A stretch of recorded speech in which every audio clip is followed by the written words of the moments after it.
Bonjour tout le monde, ici Christian. Cette semaine, on va regarder un nouveau script qui date de quelques semaines déjà. Frank Malik, CT Astro, a créé un très beau script pour ajouter des signatures à nos images au lieu de passer par Photoshop ou Affinity Photo.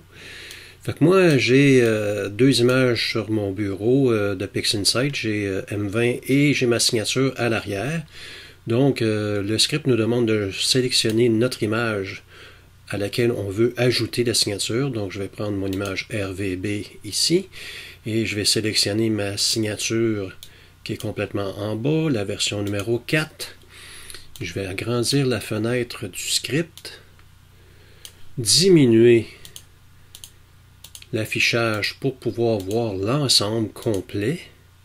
Et ici, on peut voir la grandeur de la signature. Je vais la réduire à 25% pour voir automatiquement le rendu. On fait un majuscule clic et glisser pour placer la signature à l'endroit qui nous plaît. Et par la suite, on peut venir jouer avec la rotation. On peut, vous voyez ici en temps réel, si je glisse le curseur, on peut jouer vraiment avec la rotation. Et moi, je vais diminuer l'opacité. Normalement, avec Affinity Photo, j'affiche ma signature à 1-2% d'opacité qui est vraiment très très pâle. J'aime pas les signatures franches qui dérangent la qualité de la photo, mais pour la démonstration ici, je vais faire un 15% d'opacité et on voit que l'image est vraiment très pâle et on exécute le tout. C'est aussi simple que ça. Vous pouvez voir en bas à la gauche ma signature qui est en gris pâle. Je fais partie des gens qui sont les bêta-testeurs de CT Astro.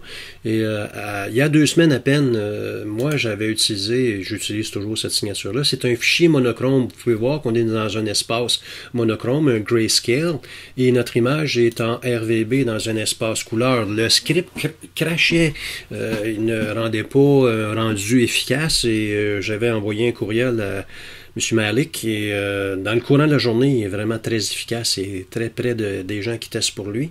Il m'a fait remarquer que je devais convertir mon image en mode RVB, ce qui n'est plus le cas aujourd'hui. Donc, on n'a plus à se casser la tête à savoir pourquoi ça ne fonctionnait pas. Mais au tout début, on devait automatiquement changer au niveau de l'image le rendu